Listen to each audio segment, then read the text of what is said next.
This is Money Mind with Andrea, Heng and Stanley, Leong. Hello and welcome to Money Mind, yet another conversation unfolding here on the airwaves. Asia has always been known for being a hive of activity for e-commerce. In fact, Singapore is home to the headquarters of so many e-commerce companies. But what if we told you there's another market brimming with exciting opportunities outside of us here in Asia? That's right. According to e-commerce solutions provider Synagie, Europe's e-commerce market has 65 million online shoppers and is worth 600 billion Singapore dollars. Just to give you an illustration of that, it is 5 times that of Southeast Asia. And the digital commerce enabler believes that Singapore should leverage it by grooming the right talent and gaining a fresh exchange of ideas to strengthen the industry. And to that end, Synagie has partnered with Nanyang Polytechnic's Singapore Institute of Retail Studies to roll out a program to train and place talent in digital commerce, boosting European-focused e-commerce career opportunities for Singapore-based workers.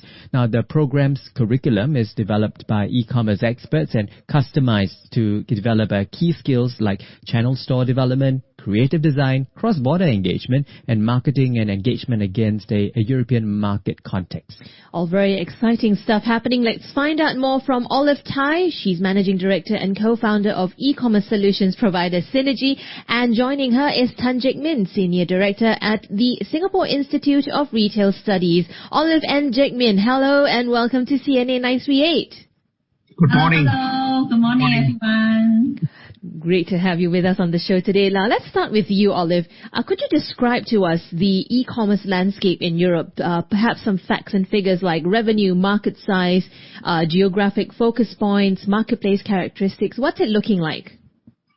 All right. I think you guys just now mentioned, Europe market is really huge. In fact, it's really 5 times more than Southeast Asia.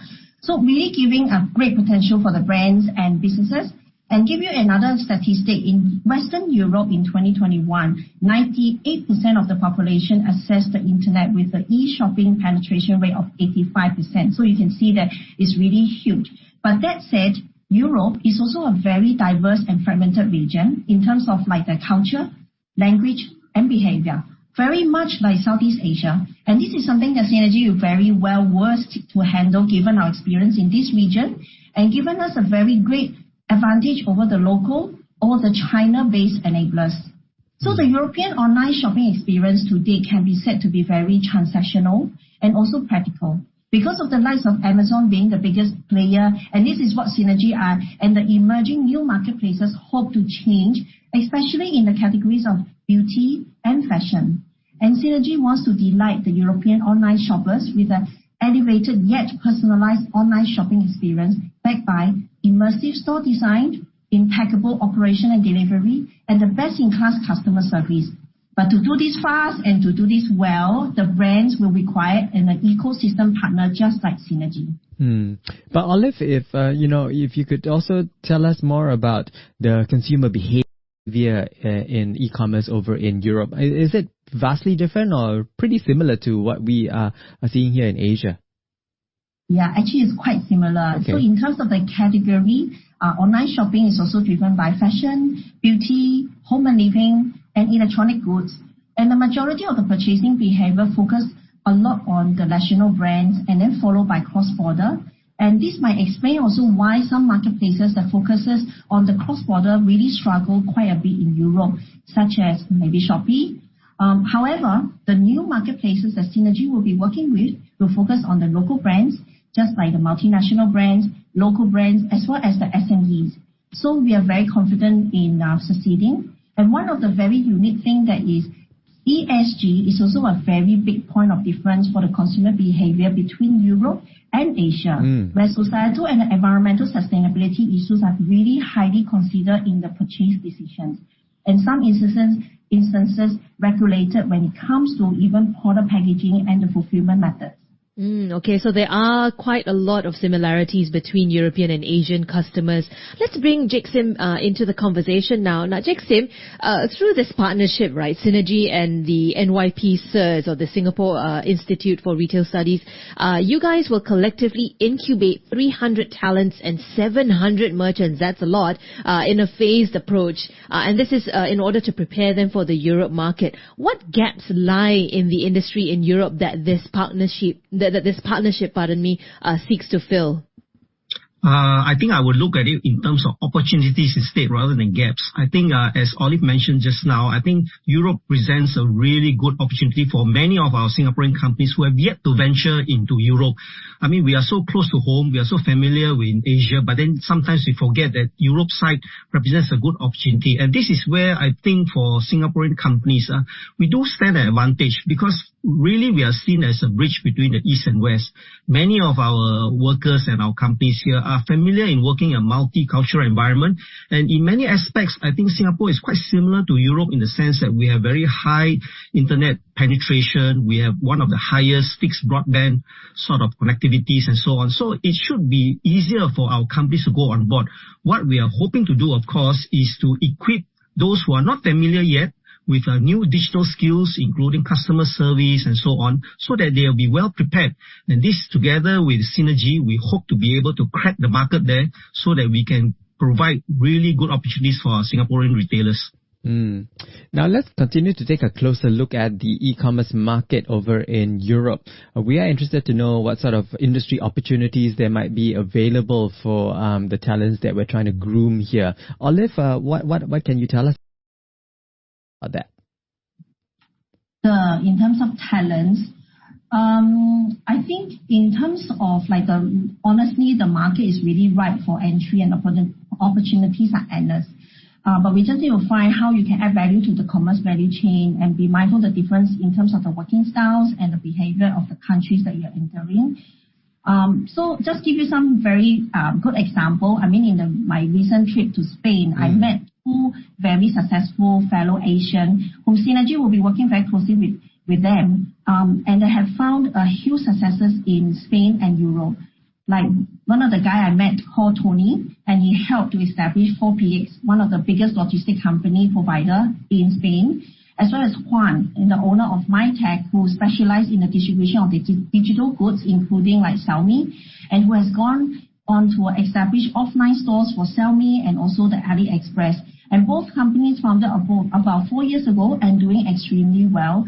So we can see that there's a lot of Asian skill set that we can really able to actually bring to Europe and develop and able to actually bring. I mean, like just looking at the success and all that, right? We see that there's a lot of talents in Asia will be able to develop in Europe as well. All right, we are currently in conversation with Olive Tai, Managing Director and Co-founder of e-commerce solutions provider Synagie, and joining her is Tanjik Min, Senior Director at the Singapore Institute of Retail Studies, and they're telling us more about their partnership to groom Singapore's retail talent for Europe's e-commerce market. So Olive, you alluded as to why Europe would want to tap on Singapore-based talent earlier. There's a lot of skill sets, there's a lot of business opportunity as well. Turning to you, Jixim, what would be the potential impact of the presence of Asian businesses, particularly Singaporean businesses, in Europe from this partnership? I think firstly, the Singapore brand name is a well sought after and well recognized brand name. So what we are trying to do is really to give them access to the European market through this partnership with Synagie.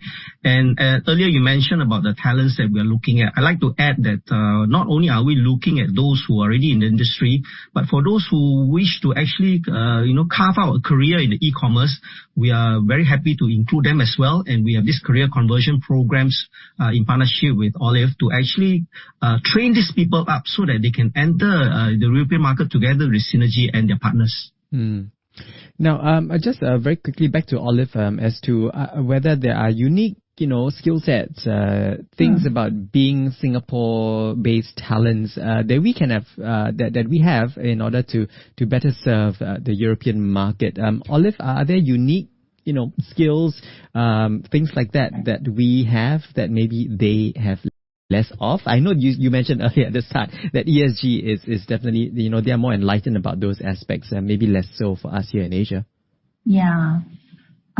So I think one of, just I mentioned, Europe is just like Southeast Asia, very diversified and fragmented. So I think our business development team has to be local to be effective, as well as our logistic via the working partner. But I think for the rest of the supporting businesses, we hope to support it via Singapore or Southeast Asia.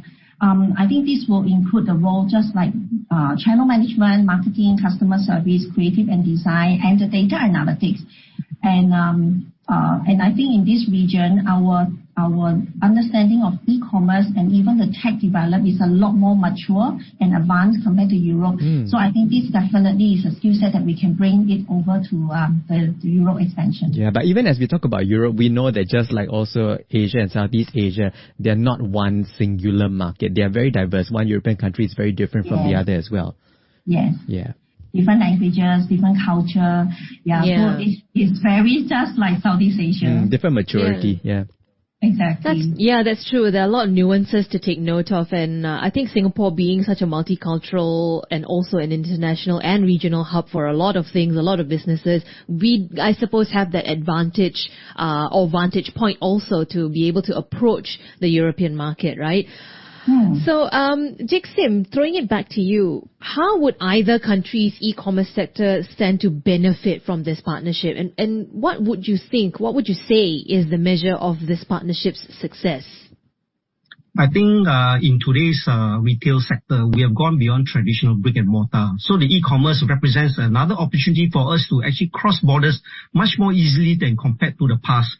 So for both countries, consumers, for example, in Europe would now have access to Singaporean retailers whom they perhaps would, in the traditional way, might find it a bit more difficult, and vice versa as well. So we can also get access to the European market. So I think with a click, of a button now, we can actually access and then to be able to see more opportunities, not only in terms of career, but also for ordinary shoppers as well. So actually, it's a great opportunity for retailers who are thinking of coming on board.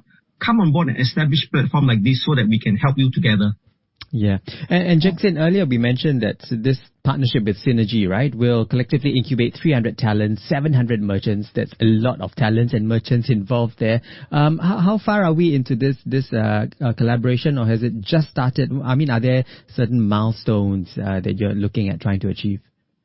In fact, we just signed the MOU last month, so we are currently in progress in terms of looking out for the talents, and hopefully through this interview as well, we call on those who are interested, both retailers and talents who want to come on board, come to us, and then we'll see what we can do together with you. All right.